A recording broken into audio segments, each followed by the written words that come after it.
तो आज हम बात करते हैं एनर्जी के बारे में। डे टू डे लाइफ में हम इस टर्म को बहुत बार यूज़ करते हैं। हमें बोला भी जाता है कि दूध पियो एनर्जी आएगी, ग्लूकोज का पानी पियो एनर्जी आएगी। इनफैक्ट हमने प्रीवियस क्लासेस में भी यानी कि 9th स्टैंडर्ड में भी हमने इस टॉपिक के बारे में पढ़ा है। एनर्जी के हमने टाइप्स के बारे में भी पढ़ा है, जैसे कि mechanical energy, chemical energy, light energy, बहुत से टाइप्स होते हैं। So what is the basic definition of energy और ये वर्क से कैसे रिलेटेड होती है, तो चलिए जानते हैं। So hey, my name is Akshit and you are watching ASP a moment with science.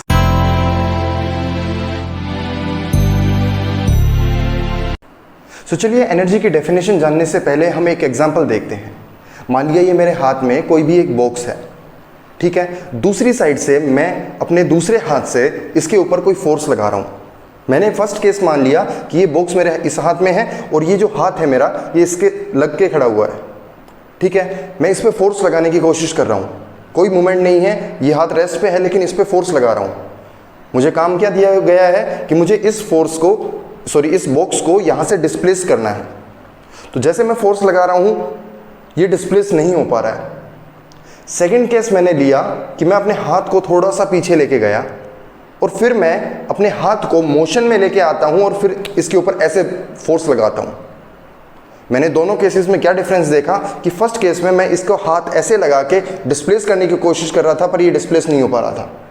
But second case में मैंने हाथ थोड़ा सा पीछे लेके मोशन के साथ यानी कि कुछ वेलोसिटी के साथ अपने हाथ को मूव करवाया और जैसे ही यहाँ पे इसको स्ट्राइक हुआ, इसे एक शॉक लगा और पीछे की तरफ मूव हुआ। यानी कि जो इस हाथ को काम दिया गया था वो इसने कर दिया है। यानी कि इसके अंदर कुछ एबिलिटी आई काम करने की। वो किस वजह से आई? ये जो मोशन हुई इस हाथ की, इस वजह से ये एबिलिटी आई। अब जो ये पर्टिकुलर टर्म है ना, ability to do the work, इस पर्टिकुलर चीज को हम बुलाते हैं एनर्जी। यानी कि इस केस में मैं कह सकता हूं कि इस हाथ के पास जैसे ये मूव किया ना, तो इस मोशन के साथ इसके अंदर कुछ एनर्जी आई जिसकी वजह से इसने इस बॉक्स को पीछे की तरफ डिस्प्लेस किया, ठीक है। ऐसे ही एक दो और एग्जांपल लेते हैं। मान लिया ये एक कांच है, ये कांच रखा हुआ है, बड़ा सा ग्लास रखा हुआ है। मैंने एक पत्थर उठाया, ठीक है, पत्थर यहां पे रखा था। जब तक पत्थर यहां पे रखा था तो कांच बिल्कुल सेफ था, टूट नहीं रहा था। पर सेकंड केस में मैंने क्या किया, इस पत्थर को मैंने थोड़ा सा ऊपर उठा दिया। थोड़ा सा ऊपर उठाने के बाद जब मैंने इस स्टेज से इस पत्थर को यहाँ से मैंने छोड़ा, यहाँ से गिराया, तो मैंने देखा कि इस पे लगते ही कांच टूट गया।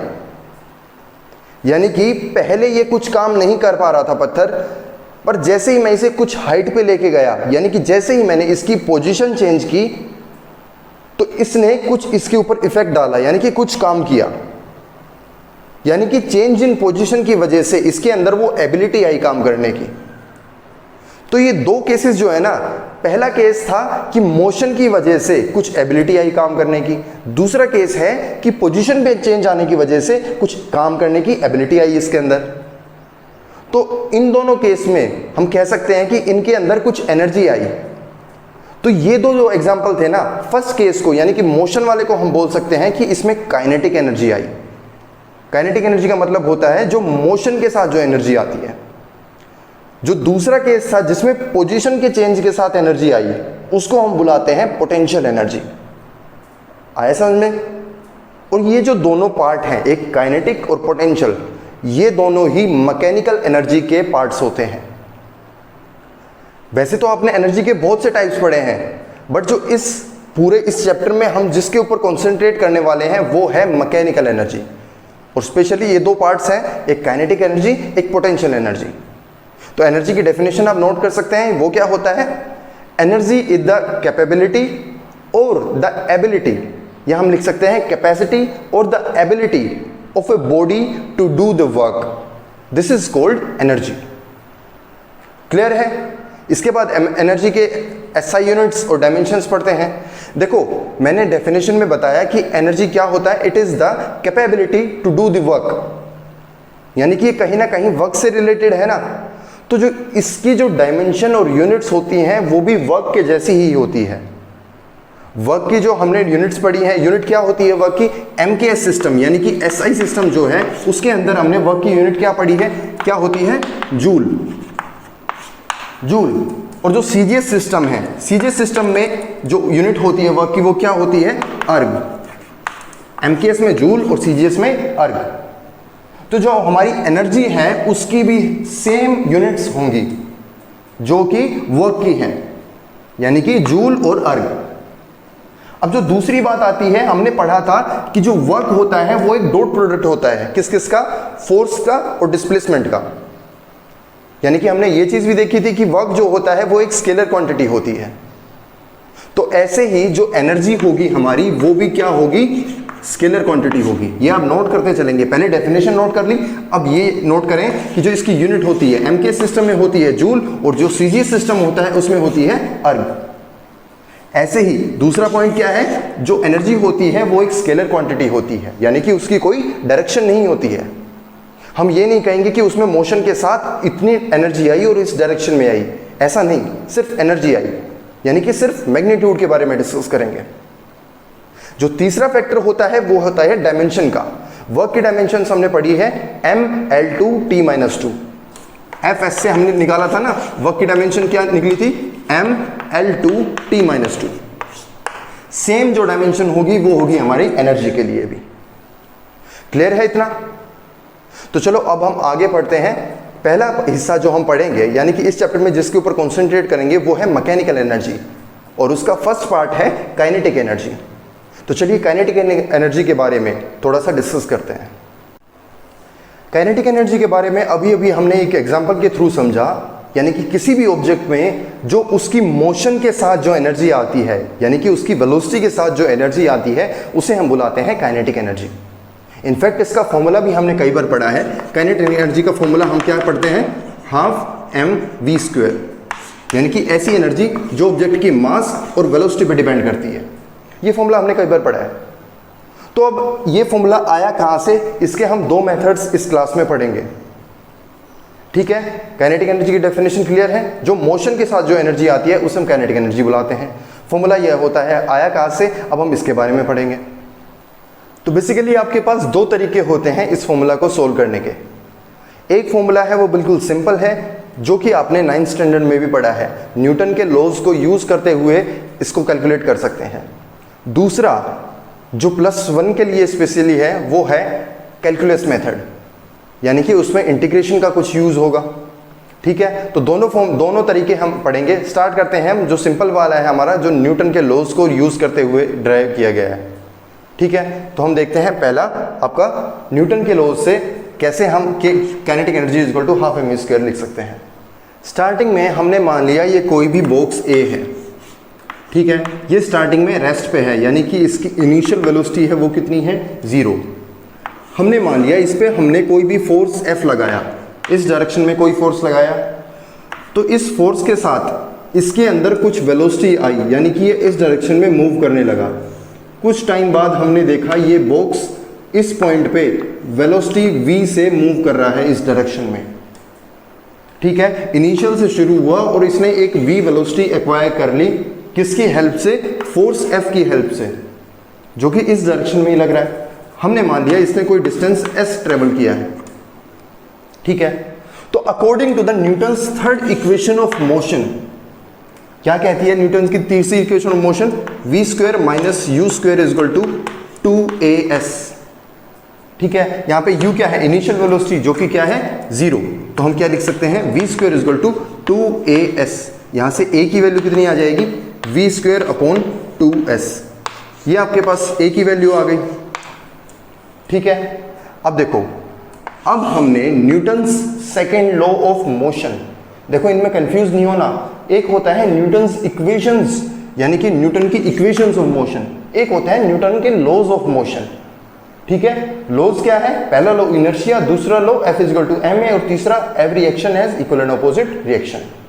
ऐसे ही जो इक्वेशंस होती है, स्टार्टिंग की क्या है, पहली इक्वेशन है v is equal to u plus at, दूसरी क्या है s is equal to ut plus half at², और तीसरी क्या है v² minus u² is equal to 2as। तो इनमें कंफ्यूज नहीं होना है। हमने यूज किया है थर्ड इक्वेशन ऑफ मोशन और second law of motion. Second law of motion क्या कहता है? Rate of change of linear momentum is directly proportional to the force applied and the force and the direction change will takes place in the direction of applied force, यानी कि F is equal to ma। आता था ना dp by dt, यानी कि change in momentum के directly proportional होता है फोर्स। तो यहां से क्या आया था? F is equal to ma। ठीक है, तो यहां पे हम a की वैल्यू पुट कर देंगे तो वो क्या आ जाएगा? चलो देखो, तो यहां से जब हम फोर्स की वैल्यू में a की वैल्यू पुट करेंगे फोर्स के फॉर्मूला में, तो यहां से क्या आ जाएगा? F is equal to m into a की वैल्यू क्या है? v square by 2s। ये तो आ गई आपकी फोर्स की वैल्यू, जितना हमें फोर्स लगाया उसकी वैल्यू आ गई। अब मैंने आपको एक बात बताई थी कि ये जो है स्टार्टिंग में रेस्ट पे था और इस डायरेक्शन में मूव करने लगा, फोर्स इस डायरेक्शन में, इस डायरेक्शन में मूव करने लगा, कोई वेलोसिटी v एक्वायर कर ली। अब हमने इसके ऊपर कुछ काम किया है। काम करना क्या होता है भाई? हमने फोर्स लगाया और इसके अंदर कुछ डिस्प्लेसमेंट हुई। अगर फोर्स भी है, डिस्प्लेसमेंट भी है, तो कुछ काम हो गया। ठीक है, तो यानी कि कुछ वर्क डन की वैल्यू आई होगी। अब जो वर्क डन है वो कितना होगा इसके अंदर? एफ एस कोस थीटा, ये फॉर्मूला हमने पढ़ा था। तो एफ एस कोस थीटा यानी कि F into S into cos theta. Theta की वैल्यू कितनी है? थीटा क्या होता है? फोर्स और डिस्प्लेसमेंट के बीच का एंगल। फोर्स इस डायरेक्शन में, डिस्प्लेसमेंट भी इस डायरेक्शन में, यानी कि एंगल कितना हो गया? थीटा हो गया 0। तो यहां से कोस 0 कितना आता है? 1, यानी कि आ गया एफ एस, खाली एफ एस आ गया। ठीक है, इतना क्लियर है। अब जो हमने इसके ऊपर वर्क किया है, जो इस ब्लॉक के ऊपर वर्क हुआ है ना, वो इस ब्लॉक के अंदर एनर्जी के रूप में सेव हो गया। Work is a form of energy.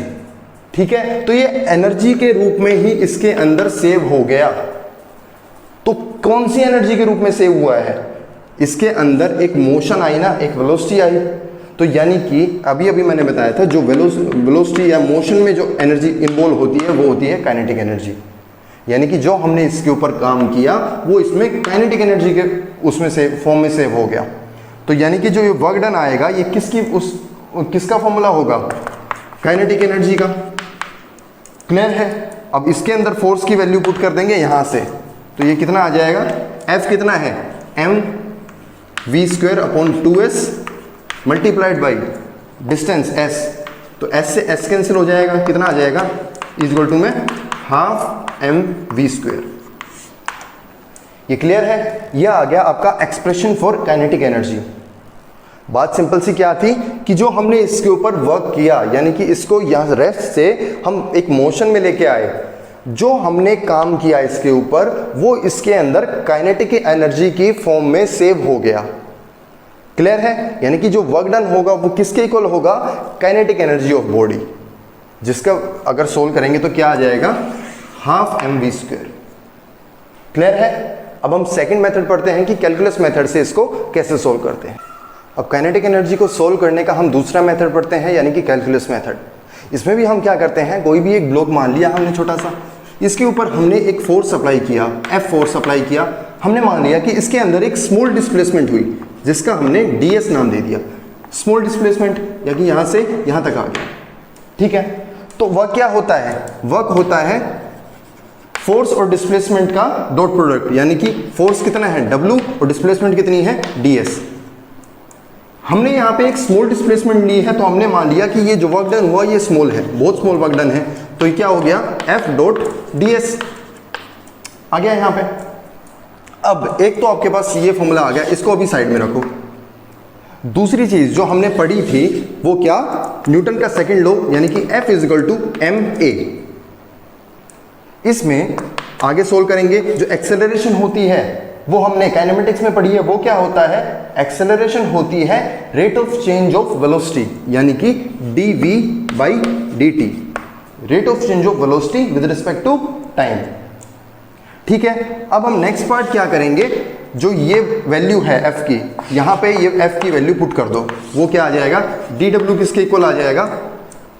m dv by dt into ds। यहां तक आ गया? क्लियर है? अब हमने इन दो फैक्टर्स को अब ध्यान दो, ds अपॉन dt। ये किसके इक्वल होता है? Rate of change of displacement with respect to time. ये भी पढ़ा था हमने, वो किसके इक्वल होता है? वेलोसिटी के इक्वल। तो यहां से क्या आ जाएगा? dw is equal to m, ये कितना आ जाएगा? ds/dt, ये v के इक्वल आ जाएगा इनटू dv। ठीक है, यहां तक क्लियर है? हमने सिंपली क्या किया है, a की वैल्यू पुट करी, यानी कि dv/dt जो काइनेमेटिक्स से आई है हमारे पास। ये जो कंप्लीट f की वैल्यू आई है ये इस इक्वेशन में पुट करी है, और हमने यहां पे क्या किया है, इसकी बजाय हमने ये ds/dt ले लिया, जो कि किसके इक्वल आता है? v के इक्वल। अब यहां से हमारे पास दो डिफरेंशियल वेरिएबल्स आ गए। ठीक है, तो हम क्या करेंगे, टोटल वर्क डन निकालना है। ये स्मॉल अमाउंट ऑफ वर्क है ना, यहां से यहां तक एक पूरा प्रोसेस हुआ है, हमें उसका एक छोटा सा हिस्सा पता है, पूरे का पता लगाना है। क्या करेंगे, dw को इंटीग्रेट कर देंगे, दोनों साइड इंटीग्रेट कर देंगे। ठीक है, तो इसको कैसे सोल्व करेंगे, देखो अब हमें ये इंटीग्रेशन सोल्व करना है। हमने देखा था कि जो बॉक्स है वो स्टार्टिंग में रेस्ट पे था, यानी u इक्वल टू 0 पे था, और एक फोर्स लगाया जिससे कि वो v वेलोसिटी पे आ गया। इस साइड देखो डिफरेंशियल किसके रिस्पेक्ट में है? वेलोसिटी के रिस्पेक्ट में। तो हमें वेलोसिटी की लिमिट्स लगानी पड़ेंगी। स्टार्टिंग में क्या था? रेस्ट पे, यानी कि vu equal to 0। Final velocity क्या है? v, यानी कि 0 से v तक की लिमिट आ गई। इस साइड आप लिमिट लगा भी सकते हैं, नहीं भी लगा सकते, क्योंकि टोटल वर्क डन निकालना है। तो लगाने को 0 से w भी निकाल सकते हैं, या फिर ना लगाओ तो भी कोई दिक्कत नहीं है। ठीक है, तो इसको इंटीग्रेशन को सोल्व करते हैं। इसको इंटीग्रेट करोगे तो dw का इंटीग्रेशन आता है w। ठीक है, टोटल वर्क डन आ जाएगा ना। यहां से m कांस्टेंट क्वांटिटी होती है आपकी, मास तो कांस्टेंट होता है ना, तो मास को हमने बाहर निकाल लिया। इंटीग्रेशन ऑफ 0 से v dv। अब इंटीग्रेशन का फॉर्मूला मैंने आपको बताया था। मानिए xn के इंटीग्रेशन करना है तो क्या करेंगे, इसकी पावर में एक ऐड करो और उसी से ही डिवाइड कर दो। तो यहां पे v की पावर क्या है? 1। कैसे करेंगे, m बाहर है, v की पावर में एक ऐड करो, यानी कि v की पावर 2, और उसी से ही डिवाइड कर दो। ठीक है, लिमिट्स पुट कर दो 0 से v। अब नेक्स्ट स्टेप क्या होता है, upper limit minus lower limit. तो v की जगह v रखो तो v स्क्वायर v रहेगा, माइनस 0 रखोगे v की जगह तो 0 आ जाएगा। तो ओवरऑल क्या आ जाएगा, यहाँ से वर्क डन की जो वैल्यू आ जाएगी वो हो जाएगी half into m into v square. ये आ गया आपका वर्क डन का फॉर्मूला। और अब हम जानते हैं ये चीज़ भी कि जो हमने इसके ऊपर काम किया है, जो इसके अंदर हम मोशन लेके आए हैं, वो मोशन किस फॉर्म में है? काइनेटिक एनर्जी है ना वो, यानी कि जो वर्क डन किया वो किस फॉर्म में है? इसकी काइनेटिक एनर्जी।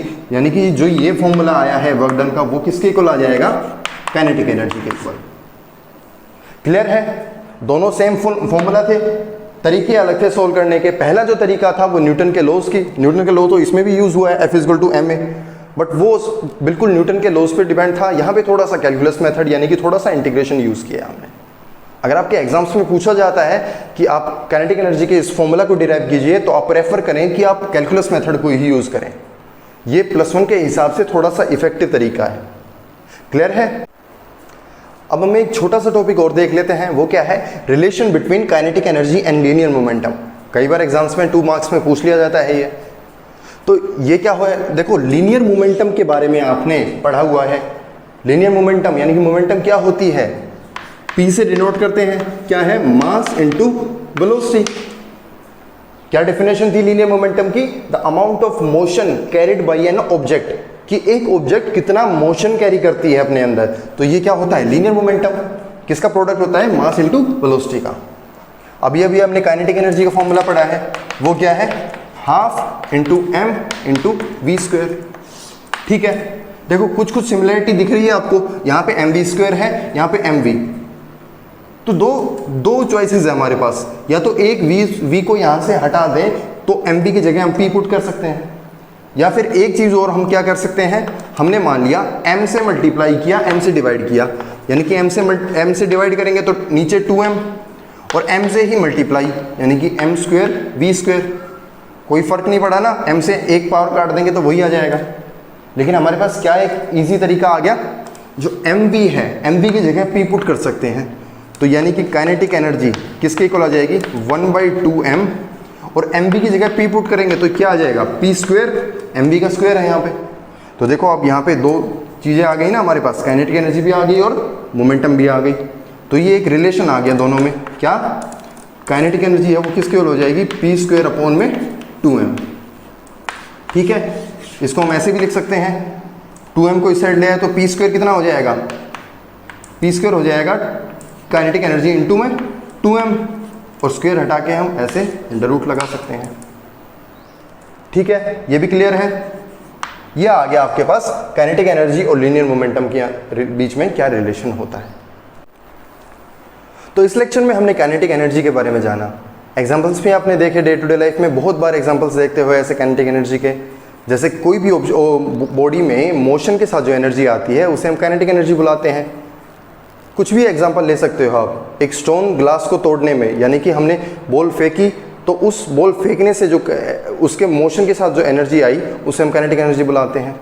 दोनों किसका पार्ट है, ये मैकेनिकल एनर्जी का पार्ट है। मैकेनिकल एनर्जी आप कैसे डिफाइन कर सकते हो कि जो आसपास के मैकेनिकल मीन्स से जो आपके पास एनर्जी आती है, यानी कि जो आसपास में आपकी ऑब्जेक्ट है वो एक दूसरे के ऊपर जब फोर्स लगाते हैं तो उसकी वजह से जो एनर्जी आती है।